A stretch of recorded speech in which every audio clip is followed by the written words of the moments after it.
Welcome to the Key Hire Small Business Podcast, your go-to resource for tackling challenges and empowering small business owners to scale successfully. Our mission is to help unlock your business's full potential. My name's Corey Harlock, and I'll be your host. How does pricing affect your business levels? If you get it wrong, not does it affect business, but how much can it affect business? How much can it affect the growth of your business? That's what we're going to talk about today. Welcome to Season 2, Episode 2 of the Key Hire Small Business Podcast. Today, we're going to talk about how to use pricing as a growth lever. And we have an expert guest. I like to give it awards on the podcast. Our guest today gets the most challenging name we've ever had to pronounce. His name is Per Sjofors. I believe he's Swedish, but it's Per, P-E-R. And Per's a thought leader in everything pricing. He speaks around a lot. He's expert on podcasts, so much so that he's ranked number 41 of the top 50 thought leaders in sales by Thinkers 360 organization. If that's not enough, he's also been ranked a top thought leader that makes a difference in 2023 by Inc. magazine. Now, if that's not credible, I don't know what is. So today we're going to talk about pricing because I know small business owners out there were always wondering, am I maximizing my pricing? Am I winning on price? Do I want to win on price? All of those good things. So let's get to it. Let's bring Per in. Hey, Per, how you doing? I'm good. Thank you very much. And what a great introduction. Hey, thank you. I like to give out these silly accolades, and you get the most challenging name for sure. I'm sure you've heard it before, though. I know that's when somebody came up with this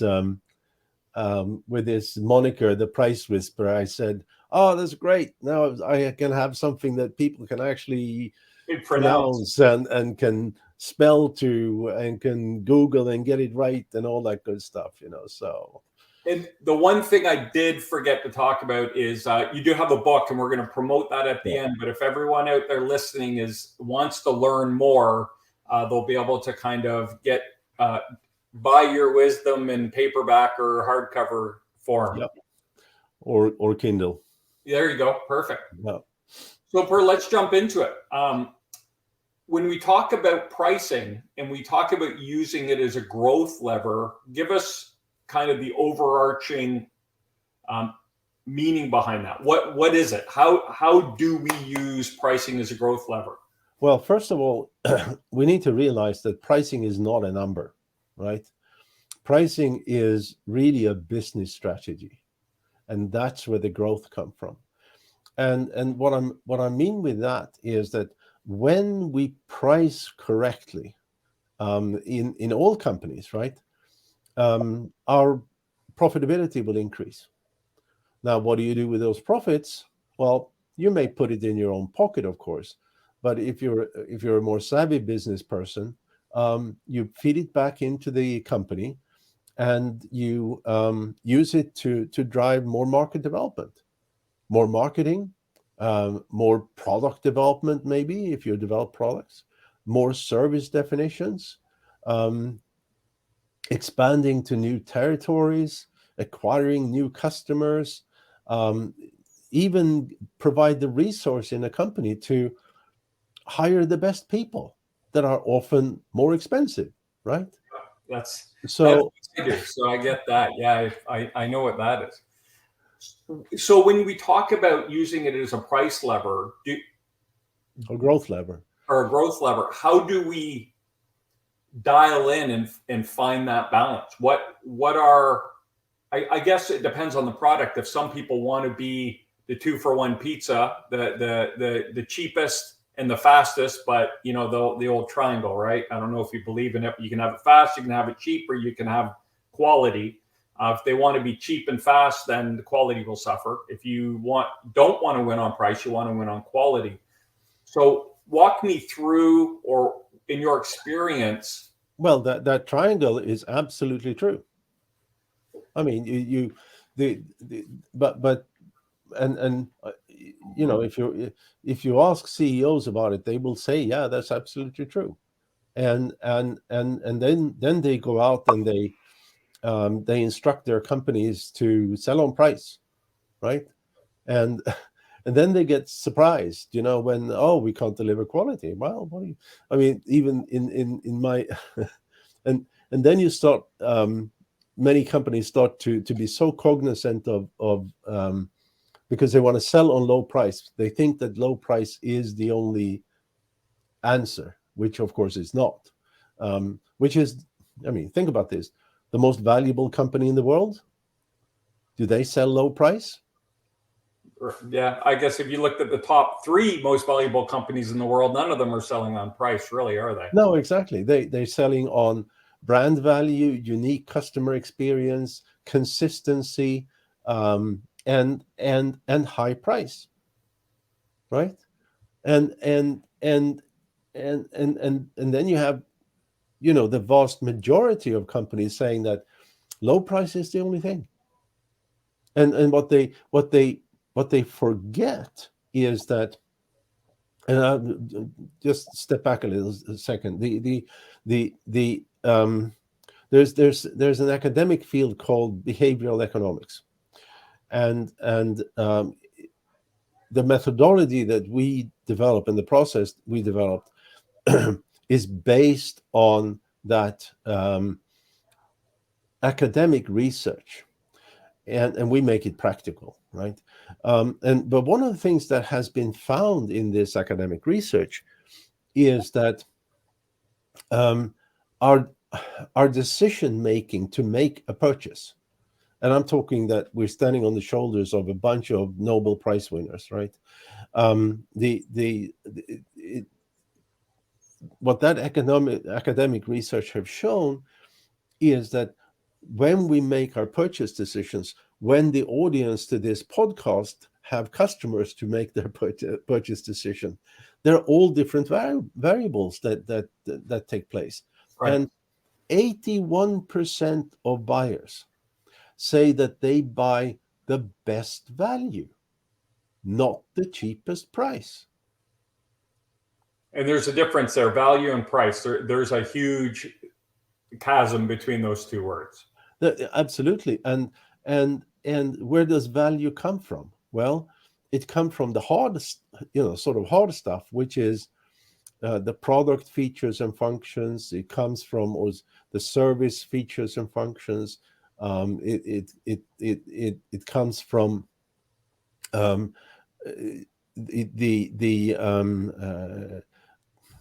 how the brand value of whatever of what the seller has, the way that the company goes to market, their selling strategy, and so forth. But it also comes from a whole slew of soft stuff, right? So things like how is maybe prior experience with the company and its competitors. It comes from what advertising did you see last, right? That influences how we make decisions. A recency bias. Yeah, and a whole slew of other things, So there's always a balance, right? And I mean, there's nothing wrong to have a pricing strategy based on low price, but it's not the same. And this is where I see so many times where you have these companies. Go back to that triangle again. They say we want to be the quality high price leader, and then they go out and charge very low prices. Right? Or the salespeople do it so they can hit a quota and get their. That's right. And then they can't deliver quality. Correct. Yeah. I mean, I'm sure that many of us remember when J.C. Penney, right? J.C. Penney bought over the retail bild.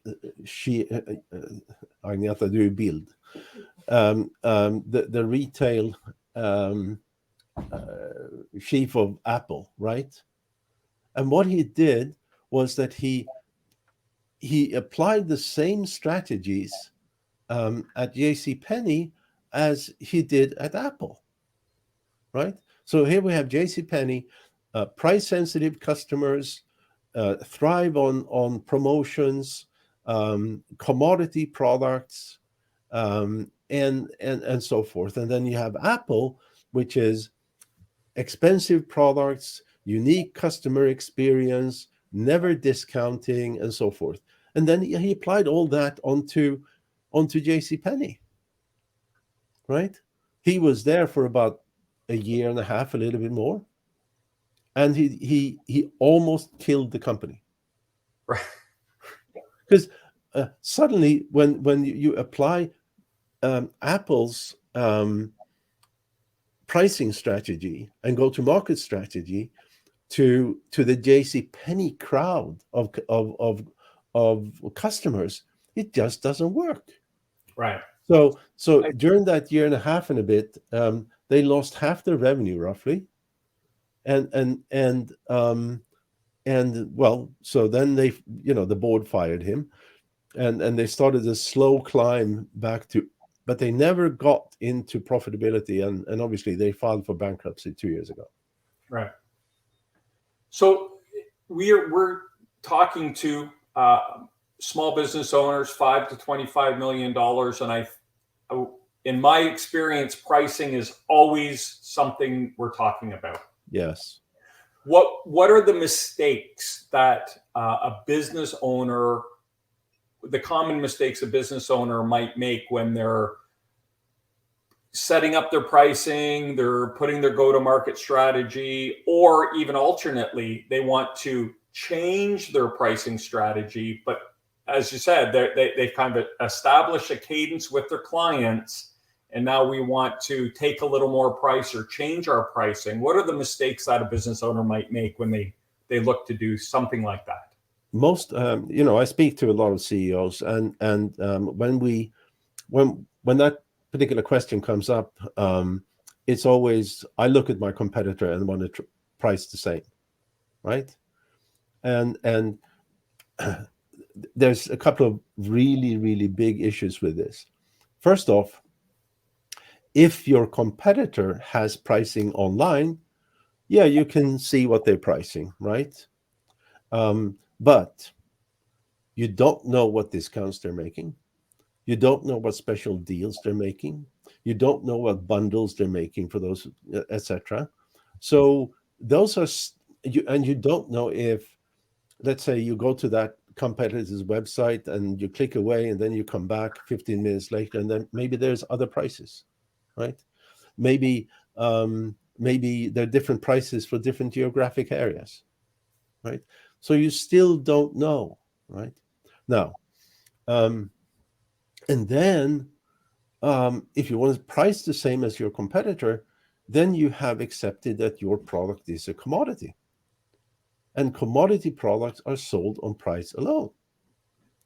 So if you had meaningful differentiators, which I hope any company have in the product, if you have meaningful differentiators, you decided to ignore them and leave money on the table.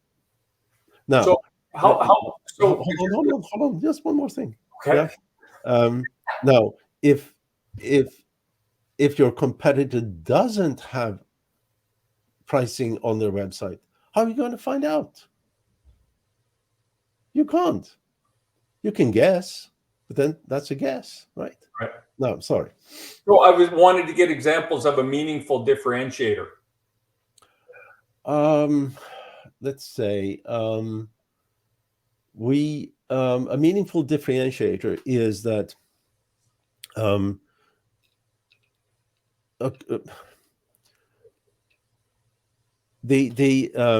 give you two examples, right?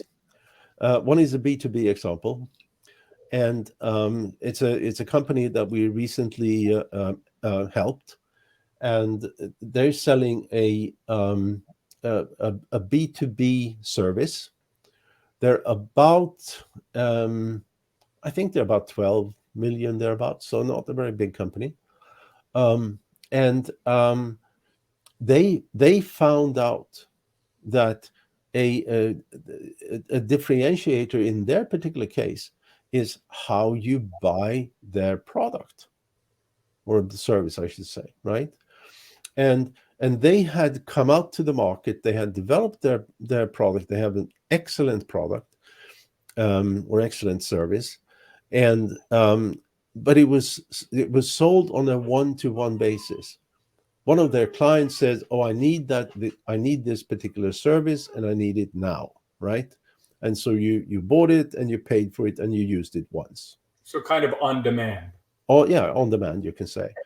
Their differentiator, which was important for 80% of the market, was that you bought this on an annual subscription and you use as many as you wanted for this subscription.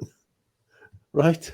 Okay. So this company had grown to, again, 12 million or thereabouts by serving 20% of the addressable market. Right? Right. And in particularly, those who wanted to buy these piecemeal on demand were small companies without any budgets. Those who wanted to buy this as a subscription are large companies with very large budgets. Sure. You know, so just how you go to market makes a difference, right? And I'll give you another example. This one, right? Looks like a normal smartwatch, right? Right. It's not, right? This measures my blood glucose, right? Without any fingerprint pricking, right? It's out of China, I guess. It's $60. How much money is this company leaving on the market? Because they have an absolutely unique product. It works perfectly. And they are so interested in selling at low price that they leave oodles of money on the table. Right? I'm a diabetic too, right? Type 2.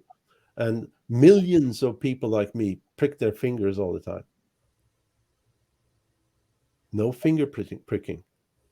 And for $62, right? This is crazy. They ignore their differentiators. And so would a differentiator for them be that marketing message where we're not selling you a watch, we're selling you a new life, renewed? Yeah, we a new life. We forget all about these strips you have to buy all the time. Forget the pain of the of having to prick your finger all the time. Just put that watch on and click the button and you know. Right. How much is it worth to someone? How much is that worth to someone? Right. And I can tell you that for many diabetics, I would sell this at $500. Yeah. You know, obviously they're probably making money on it at 60, not very much. Right. But it's also so when I saw an ad for this and I bought it, and my first thinking was, this is so cheap. How can it possibly work? Right. Interesting. Yeah. You know, and then I thought, well, it's only $60, so if it doesn't work, it's not the end of the day. And then I bought it, and I found that it actually works. Works perfectly, yeah. And it works perfectly, but it's a unique differentiator. Right. Nobody's doing this, and they did that mistake that, yes, we have a differentiator. Let's ignore it and price as low as we can. Yeah. Instead of saying, all right, let's make some real money here. Let's put oodles of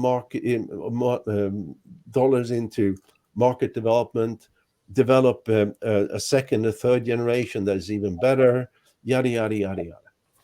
So I'm a manufacturer. I'm a wholesaler, distribution. I'm working in a heavy industry, and I gotta have a good product.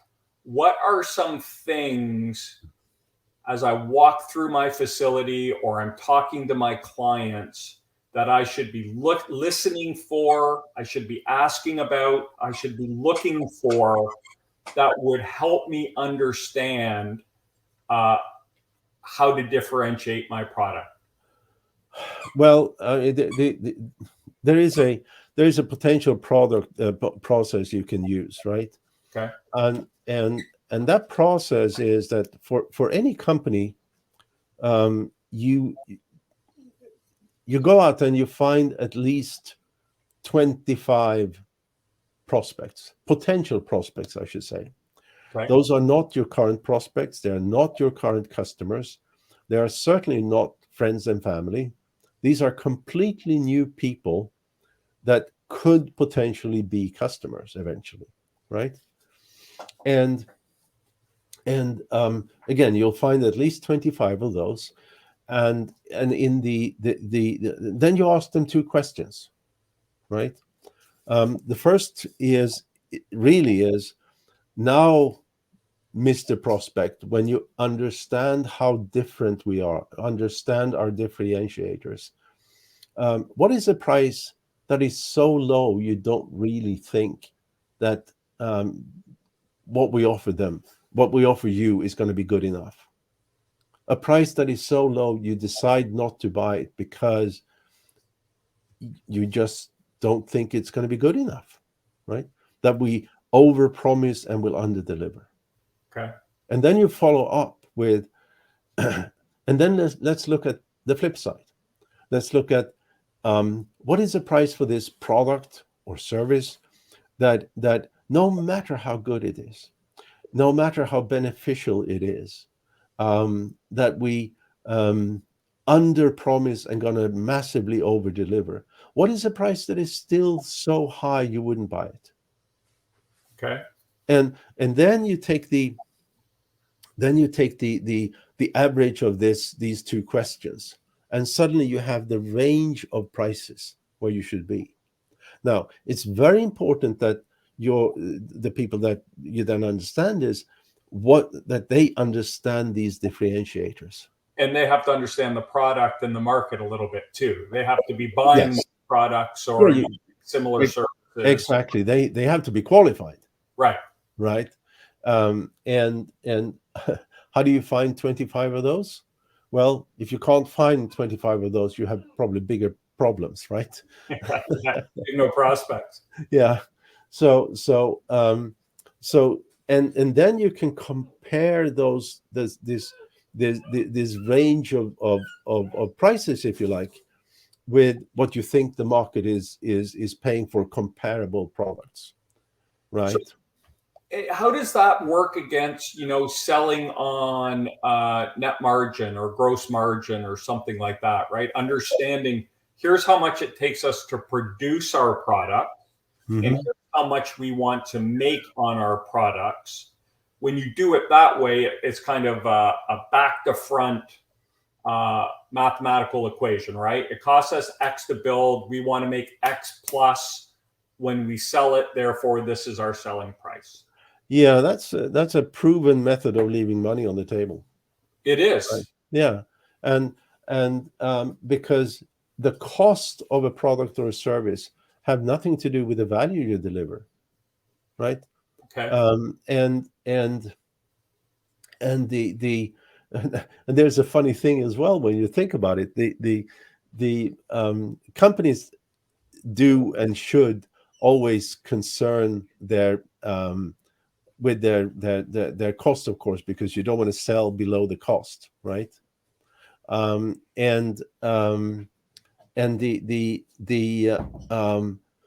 but imagine that you lower your cost and you have a cost plus margin, right? So think about this very simple experiment here. Say that your cost is $50, right? Right. You double that, so your price is going to be $100. Sure. Yeah. Then you're lucky enough, so for some reason you can lower your cost to $40. Then you double that, so your price is 80, Right. right? You have now lowered your dollar margin with 20%. Instead of Right. making $50 for every product, you're now making $40 for every product, right? Right. Yeah. You have just shot yourself in the foot. Yeah. Because we want to give our savings to our clients, right, and to our No, customers. We want to. no. You should you should deliver value and charge for it. Right. I agree with you, but that's kind of the thinking of the owners is, well, if we let our savings flow through, it'll help our business. And most of the time it doesn't. Now, then you also have to think, and we talked about this as a example of manufacturing companies and so forth, and that is that the cost of making a product is kind of almost the same or very similar in the industry, whatever that industry is.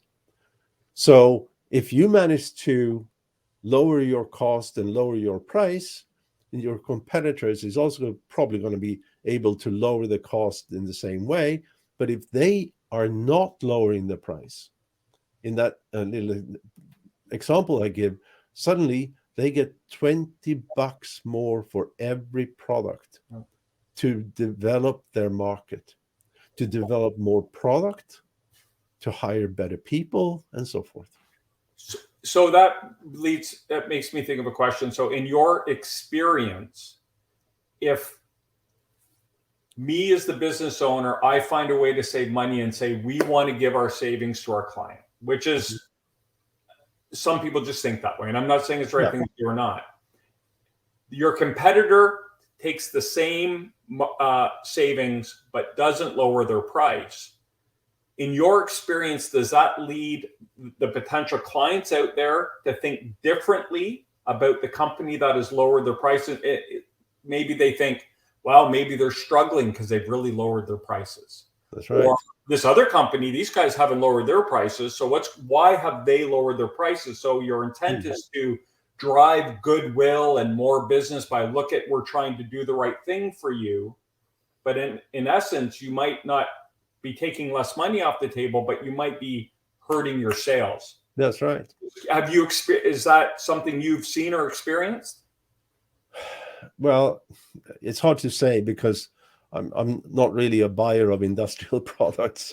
Well, with the company we've worked with, but what we have seen through all these client engagements that we've done is that there is a definite understanding among buyers that price and quality and benefit is related, right? Okay. And this is actually something that was discovered in the very early 1900s. So this is not old. This is not new stuff, right? And there was a guy called Torsten Veblen who did some. He was one of the leading intellectuals at the time, and he did some research into the selling of office supplies. So it's B2B, right? And it's commodity. It's a pencil's a pencil. Yeah, correct. And he found that those who went out to the market with too low prices didn't get as much business as those who went to market with higher prices. And those with higher prices could also support their clients better. They had guarantees that actually worked and so forth, right? That's it. That's interesting. And you made me think when you especially we talk about our small business owners and they usually deal in smaller markets, more niche markets. And if you start playing with your pricing without a strategy, people talk in the industry, right? Well, why have their prices gone up? What are they doing differently? Why did they drop their prices? So understanding, and oftentimes they've raised their prices because they've realized their sales team, as I referred to earlier, might be trying to win on price and not paying attention to the margins, the profitability of the company. And so they're paying bonuses to salespeople that are selling products at low margin or a loss, right, to hit numbers. Yeah. And it's curious to know there's got to be, you can't just go out one day and say, by the way, our prices, we're not discounting anymore and everyone pays full price, because you think that unless you have the right strategy or way to explain it, or you can explain why you're doing that and what's different about your product, that could be a detrimental thing to do for your business as well.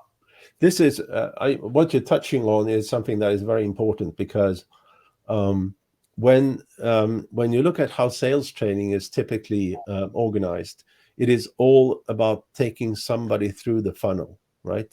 Right. Yeah. It is not about how do you deliver the value proposition. It is not how do you defend prices, right? And I mean, we also talked about mistakes, and sometimes I speak to CEOs who say things like, "Oh, we'll send out our salespeople and they get the best price they can." But salespeople, they discount as crazy because they think that's the easiest way to get the business. Correct. And there are companies out there that that don't discount. Correct. I mean, they don't. Yeah. Right? Here's our product or service. It have all these benefits and differentiators, and this is the price. That's it. I have a Dyson in the closet. You never get a Dyson on sale. No, exactly. You also don't get an Apple on sale. Correct. Yeah. You know, and Dyson is quite interesting. If you read his book, which is fascinating, actually. I mean, he took that strategy that he had: high price, high quality, uniqueness, and when he couldn't sell it in the UK where he's from, and he had to go to market in Japan, because that was the only market where people were willing to pay for his differentiators, right? And so he was successful in Japan, and then 5 years later or whatever, when he had a lot of money, right, he went back into his home market, the UK, and through lots of advertising, in only 3 years, he became the highest selling vacuum cleaner in the UK. Why? Because he had a high priced market in Japan that gave him the resource to develop his home market. Right. Well, it's interesting because pricing works, as I'm learning, on lots of different levels. There's your initial pricing. There's looking at the delivery of the product and maybe wanting to tweak it, looking at the competition. I mean, there's a lot of it. I mean, and I think some small business owners might even be guilty of just saying, I think we need to raise our price by 10%. And that's the market research. Yeah. Right? And so it's a huge topic to cover in a 30-minute conversation. But yes. if I'm a small business owner out there and I'm thinking, man, I got to do better at pricing, and other than calling you or grabbing your book, what are the first 1 or 2 steps that you would recommend a business owner take to kind of assess their current pricing strategy and start using it as a growth lever versus a way to get sales? The first thing you can do, that almost every company can do, is to categorize the product offering. Almost every company has some products or services that are unique, and some products or services that are commodity, and some products or services that are somewhere in between, right? So once you have categorized those, right, call them A, B, and C, or 1, 2, and 3, or green, yellow, and blue, whatever, it doesn't matter. No? Those products or services that are unique, increase the prices, stop all discounting. Why? Because they are unique. Right. Because they deliver a unique value to your customer, and you should not discount that value, right? For those products or services that are complete commodities, it's all about how can we. A commodity is I mean, what is a commodity? A commodity is a product or service that is identical to everything else, right? And and where the low price wins. Think about how much money do the gas companies spend in advertising, trying to convince you that their supplement is better than the next guy's supplement. Right. That's because they want to charge you 10 cents more per gallon. Right. So because it's a commodity. Right. And so commodity products work on cost because low price is going to win. Right. And then those products or services that are in the middle, sort of in between, can you make them unique? So they fit into that unique category where you don't discount, you increase prices, and you just drive profits to your company. All right. This is something that almost every business owner can do. Hey, it's Corey. And if you like what you're hearing, give this episode a thumbs up and subscribe or follow to get reminders of new episodes of the Key Hire Small Business Podcast. Right? Yeah. And what I'm also understanding is that's step one. But then once you understand you're going to stop discounting, there needs to be some training or information or way to frame this to be able to go back to your clients and say, hey, right? Yeah, this is interesting. I have a lot of things, a lot of documents. One of my sort of best sellers, if you like, is a guide I wrote about how to increase prices. Okay. And it's really all about communication. Well, it's about two things. First, you want to know price elasticity in the market, and you want to know where something called price walls are and stuff like that. But once that is done, so to speak, it's all about communication. And it is about communicating to the customer community that you are now raising prices because you're adding value, right? Not and because then it, my boss said I have to. Yeah, exactly. And not we are raising prices because we can. That's not a good message. No. But then there's also need to be communication internally. Especially salespeople, they get grind down. Yeah. They hear day in and day out that you're too expensive, your competition is better and cheaper and everything, And so they need to be trained to understand the customer value that they deliver to their clients, and they need to be trained on how do you defend that price increase. And when all this works as it should, then the price increase becomes a way of reminding the customers of the unique value you bring. That's smart. Like that. I think that's a great spot to end it. Okay. Message, because I know a lot of small business owners are like, that's it. We'll just raise our prices. Go out there, guys, and here, sales team. But with this being able to communicate the value of the product, I think is key. Yep. I could talk to you for all day, but I know you're busy and you have stuff to do. So now here's where we put Matt to the test. Per, show us your book. Tell us where we can buy it. Sure. And tell us if anyone out there listening wants to get in touch with you, how they can do that. The best, because I got this weird name, the best way is to just Google The Price Whisperer. You're going to get maybe about 1 million hits. Okay. There's a lot of articles I've written. I write on Forbes regularly. And I got an active LinkedIn page and so forth. So that's really the best way of finding me. And I always love to talk to CEOs, even